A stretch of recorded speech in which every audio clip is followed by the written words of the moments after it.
So that's it for the group stages of Euro 2024. And as I said in a couple of videos before, yeah, this has been an easily the best group stage that we've had at Euros probably since 2012, maybe going back 2008.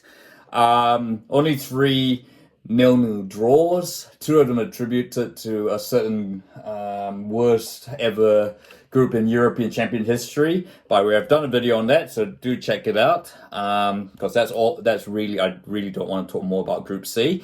But yeah, look, absolutely terrific Euros so far. Look, I guess it's kind of like the vibe, Okay, 2020 we had a pan-European 2021, I should say. We had Euro 2020. Of course, that was pushed back due to the pandemic, and of course, you had restrictions in the crowd, so you had a lot of empty stadia. And it was really like in the semis and the final where we got the full crowds and the vibes of a proper European championship. But yeah, look, that it just wasn't the same. And so yeah, I guess arguably, it's been a while since we've had an actual tournament with full crowds and all that, and it feels like a tournament, so it just feels really awesome. And yeah, seen seen all the games as much as I can. And there's been a lot of great football. There's been a lot of certainly been a lot of own goals. Don't ask me to explain why. But certainly, yeah, OG is featuring top of the goal scoring charts. Not Olivier Giroud, unfortunately. But yeah, certainly has been a lot. There've been a lot of great moments, and also, and to be honest, there's not been a lot of. I mean, look, I think the one area, I guess, VAR, it's been great. I think that is one thing I really want to highlight, shout out. It's the way UEFA's done it by having it live, quickly checking it has been great, and as a result, added injury time has been back to the pre-VAR days, like 4 or 5 minutes or so at max. I mean, we had that, of course, 10 minutes of stoppage time in that Scotland-Hungary game, but that was because of a serious head injury there. And thank God Barnaby Vargas is out of hospital now. So, but look, anyway, it's let's quickly recap the action of match day 3 of the group stages, and then have a quick look at what to expect in the knockout. But anyway, because as you know, match day 3, the final match day, they always play two games, the final two games simultaneously. So rather than talk about each game, I'm gonna talk about them as if as if it was like one game, talking about the whole group, because it just makes more sense, that way.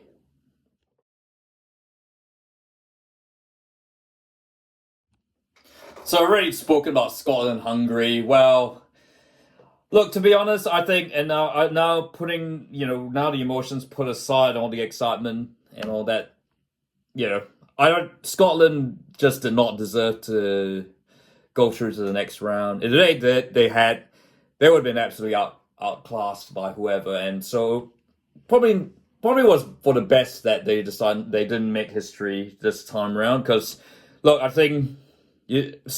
I mean, I think even most optimistic Scottish fans would say this, but Scotland are possibly favourites to be considered the worst team at this Euros, which, and I think the stats, look, I haven't really dived into the stats, but the stats won't lie. The attack just did not offer anything, and I think the XG is somewhere towards the bottom. The defending was poor.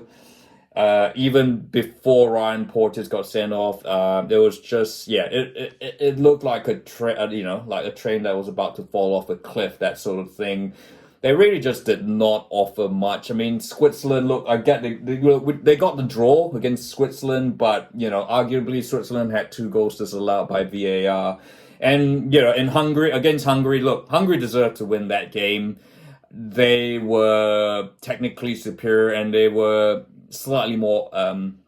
They offered more up front, and that is more you can say about Scotland. Who I mean, look, there's a chance of the penalty and all that, but I mean, if you look at it, Armstrong was kind of pulling down the defender as well. It was a real Look, it just looked. I mean, Scotland just did not look like a team that deserved to go on, and I think it's safe to say they are the worst yeah, Scotland will be considered the worst team at this Euros, particularly when you consider all the other teams that are just ahead of them. As for Hungary, well, they failed to live up to their dark horse tag. There was a brief. They had hope that they might make the next round, but ultimately, subsequent results completely extinguished that. Meanwhile, for Germany, well, I mean that Switzerland game probably was a bit of an eye opener in that they're not. I think the reality is West Germany, or Germany have only won one home tournament. I think they've hosted a major tournament 3 times, 4 times now. They've only won once. They've had the Euros. They didn't make the final. The World Cup in '06, they didn't. They made it to the semis. I can't see them winning it. The defense is still leaves a lot to be desired, and I don't think that. I think when they've been slightly tested by a competent but not elite Swiss team, you start to see some cracks. But look, I mean, we shall see. Like I think again, it's a team in development. I just don't think they have quite reached the level that they need to win the whole thing. As for Switzerland, look, they play Italy in the next round. And yeah, I mean, I'll probably jump the gun, but I think they will fancy themselves to maybe get to the quarterfinals.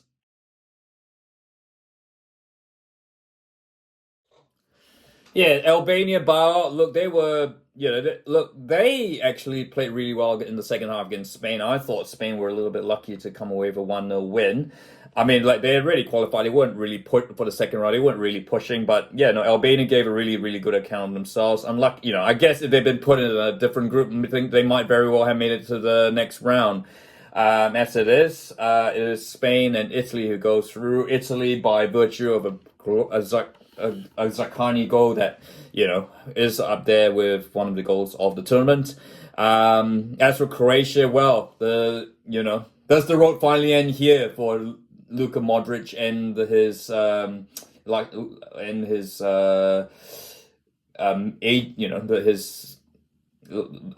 30s teammates who've really continued to defy expectations with their age.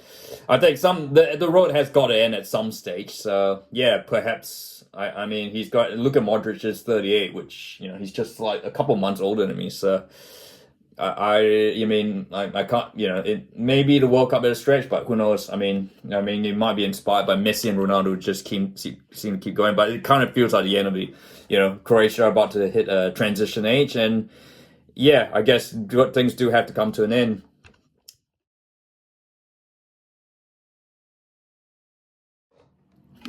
Yeah, as I said, it's Group C. I think we've talked about it enough. It doesn't really need to be talked about more. It's the worst group in European Championship history, and fittingly, both games ended in 0-0 draws. It took like till Matchday to get our first 0-0 draw, and then you get. I guess, and then you have Group C ultimately delivering 2 0-0 draws at once. Probably the two worst games football you've ever seen. And yeah, that's all I really want to say about them. And yeah, I guess on the flip side, I guess if you're English, the last 20 minutes of that game against Slovenia perhaps offered some light at the end of of what seems to be a dark tunnel. You got Kobe Mainu, Conor Gallagher played really well in the midfield position here. Trent Alexander-Arnold, Kobe Mainu came on, Cole Palmer came on, so did Anthony Gordon, and England actually looked a whole lot more better, positive attacking, up front. Still really turgid though, and still really doesn't offer any confidence that they will end this. Going on to 60-year drought without a major tournament win.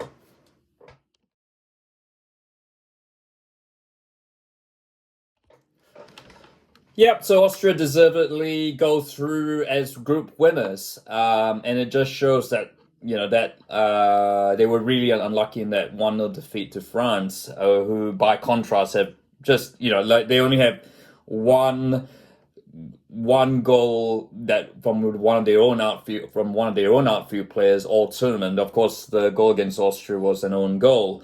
And that was and of course that was Mbappe from the penalty spot. So it is, a lot of alarm bells for France. Yes, they head into the second round.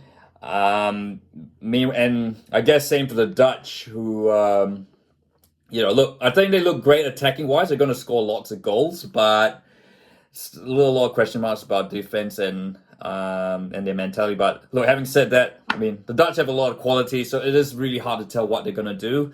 But the final say has got to go to Austria, who've been, in our opinion, the team of the tournament so far. They just look incredible to watch.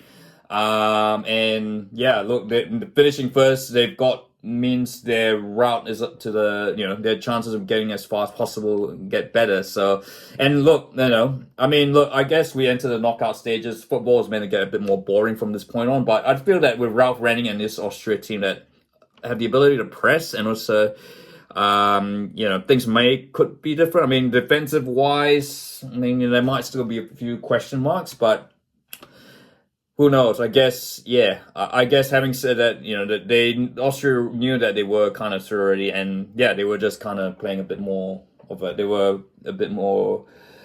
playing a bit more with a bit more free abandon against the Dutch, but we shall see. But I think certainly Austria deserve all the plaudits that they're getting right now.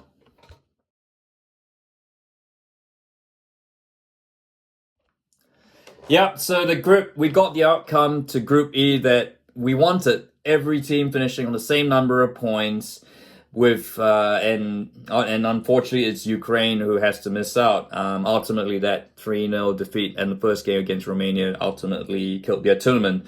Belgium are starting to, find a bit of form, you could say. But I'm still not wholly convinced. I mean, I guess having said that, Lukaku will have to score a goal at some stage. That isn't disallowed. But really, the real surprise, of course, Romania. Back after 20 odd years. It's been a long time since Hagi sort of hung up his boots, and it's been a very rough ride for Romania since then. But look, they've looked like a really, really solid team, and I think arguably Belgium, maybe against the quality, the quality of Belgium, they might have been found out a bit, but yeah. Kudos to Romania for it's their first appearance in the second round of the tournament since Euro 2000.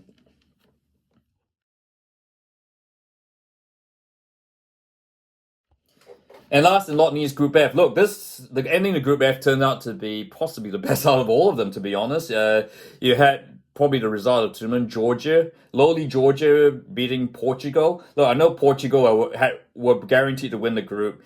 But look, the way Georgia's played, I don't think anyone expected Georgia to be so dominant, not to get to win, but also playing it in a way that they absolutely dominated Portugal. Yes, it did feel like there was only one team, Georgia, in that game. But yeah, look, Kvaratskhelia finally got his first goal of the tournament. He's the heart and soul of this Georgian team, and it's great that he finally got on the score sheet. That win, of course, and Turkey beating the Czechs. Look, the Czech, I think, means Turkey and Georgia goes through to the next round. I think that's absolutely deserved. Turkey and Georgia, for me, have been the two other best teams to watch at this tournament, and certainly that Turkey-Georgia game was outstanding. And to see both of them playing with such a positive style is great. It's refreshing, and certainly when you compare to the bit of the gloom of England and to a certain extent France and Italy, it's really refreshing to see. Portugal won't really be panicking, I don't think. But yeah, certainly a bit of alarm bell signs from that Georgia performance. It kind of a bit of a reminder of how they went out in Qatar in 2022. Right, so the fun starts Saturday local time, or Sunday New Zealand time. And look, I think I'm going to go through I'm going to preview the talk about the fixtures just when they're scheduled, and then maybe link into how they fit in the bracket, because it's not quite that straightforward. So we start off with Switzerland, Italy. And yeah, look, I mean, the Swiss have been pretty impressive in this tournament, as they've always have been. And Italy, I guess, yeah, still a lot of question marks. Still not impressive. Yeah, I'm still not convinced that they could win the tournament without a striker, and that's been clearly evident in this group stages. Having said that, yeah, I think this. I have a feeling this. I'm not certain Switzerland will have the quality to unlock this tough Italy defense who are built for the knockouts. I think this will go to a penalty shootout and Italy will win this.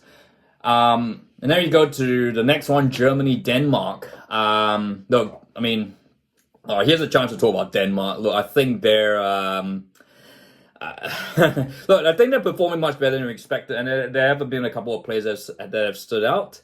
But I think Germany at home, I think Germany will just be too strong for Denmark in this one. Then you have Sunday afternoon, and I think this could be a Sunday snooze. England, Slovakia, probably the two of the most turgid teams to watch so far in this tournament. I'm not really look. It could go one way. Slovakia could collapse, and England could just decide, "Hey, we need to start performing," and they'll beat them by 3-0. Or it could just be, England versus Iceland as well from 2016, and Slovakia will pull England's pants down, and Gareth Southgate will resign later that night. I don't really know, to be honest. Look, Slovakia have been competent, but I think, and they might fancy themselves against England, but I have a feeling England might start to, the real England might start to wake up in this, and I think England might just get away with a very unimpressive 2-0 win. Then Spain, Georgia. I think this could be a cracking game. Spain with all their latest rendition. It's not really tiki-taka, but look, there's certainly with their youthful embrace. They've been one of the teams to watch. I think probably what the most impressive powerhouse. You got to remember Spain is a powerhouse because they're tied with Germany for most European Championship wins. Spain, but look, I think Georgia, with the way they play, I think there could be an upset here. I mean, look, I know that Spain did beat Georgia 7-1 a couple of months recently, but this is a bit of a different Georgia team, and I think they've got nothing to lose, so maybe an upset on the cards, perhaps. I might tip, because I think, the reason I'm saying that is the way Georgia play, they're really, really good on the counter-attack. And I mean, if as long as Kvaratskhelia is fit, and he knows a lot of these Spanish teams, I might be tipping an upset here, Georgia over Spain. Then you go to Monday afternoon, France versus Belgium. Some might say this is the first real big game of the Titans. I would say here it's wounded Titans. I think both these sides have a lot to prove. Look, I mean, Belgium's defense is still, it's still a bit mid. And France, I think one thing you can say about France, their defense has really been really solid. And it's just the fact that they're not really scoring enough goals. I think France have a really good record against Belgium, so I'm going to just tip France, but it's going to be a really ugly 1-0 win over Belgium. And then you've got Portugal, Slovenia. Look, Portugal going to be back. I think I would expect 3-0 with Slovenia, who they're efficient, but unless Benjamin Sesko decides, has the game of his young career so far, I think Portugal will win this 3-0. And then the final, Tuesday, you've got Romania, Netherlands in the afternoon. I'm going to go Netherlands. I think Netherlands 2-1 over Romania. Look, Romania have had a much better tournament than expected, but I think the Dutch with the quality. I think they might concede I don't think they'll keep a clean sheet, but I think the power they have in front of Gakpo and all that, 2-1 over Romania. And then the final game, Austria-Turkey. Look, I think this could be the best game of this round. Just the way they play. Bit of history between them, I guess. There's a couple of Turks who live in ethnic Turks who've migrated, live in Austria. I think this could be an absolute cracking game. So I'm going to say Austria 3, Turkey 2. So that's yeah. So those are the 4 games. I think we should really talk about brackets. So Georgia, winner of Spain, Georgia plays the winner of Germany, Denmark. So by my prediction, Georgia will play Germany. In that case, I think that's probably Georgia, Curtains in the quarterfinals, and might as well put my predictions in. Portugal, Slovenia, France, Belgium. That's the other bracket. So it'll be Portugal versus France, and that winner will play Germany or Georgia. And then Romania, Netherlands, Austria, Turkey. Wow, it could be Austria playing the Dutch again. And I think Austria will continue that streak over the Dutch. And then England, Slovakia, Switzerland, Italy. England versus Italy. Could England get revenge on Italy? They could, but I think it could come up to come through in a penalty shootout, and then it'll be it could be England versus Austria. So maybe it is coming home. So yeah, so those are my thoughts. That is match day 3 of Euro 2024. Bit of a look at the round of 16 and a little bit of a sneak preview to the quarterfinals. But we'll certainly do a wrap up after the round of 16 and a proper look at the quarterfinals once that's been all confirmed. But yeah, what are your thoughts on the tournament so far? If you like this video, feel free to like and don't forget to subscribe.